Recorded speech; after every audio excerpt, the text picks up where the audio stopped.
na pitendini. Learn life mose shua here John. Unosia mukadzine vana uchitevedza small house. Wadarirewo mwanangu kumaba usiku vese. Uri kunzimbingane vamu asimari yacho iri kupera. Na maite yari kuja mabasa ako zvirwadze. Baba wako ndinotadza kugara ndinyarire here. Kana mari yapera unozingwa sengwa. Ziva mwanangu ziva rudo rwacho rwakaoma. Mwana akuruma nzeve nde wako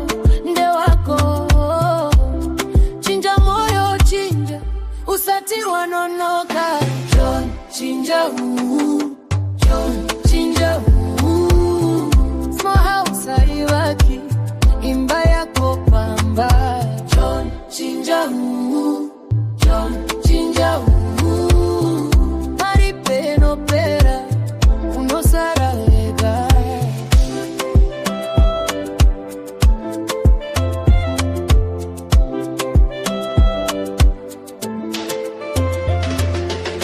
Ndakuona uchiseka paunoita sokuti zvese zviripo.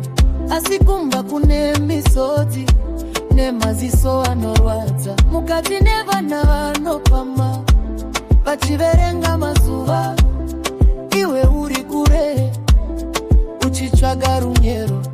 Hapana mufaro pakutiza basa rako. Kana chiremerera chikaenda unosara usina chinhu. Kana mari yapera unodzingwa seimbwa. Ziva mwanangu ziva rudo rwacho rwakaoma. Mwana akuruma nzeve nde wako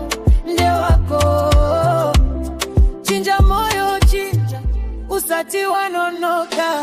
John chinja John chinja small house haibaki imba yako pamba. John chinja John chinja maripe inopera unosara wega. Ndiri baba wako ndofira kuzara asi moyo wangu unoti. Ndikutaurire chokwadi terera mwanangu terera.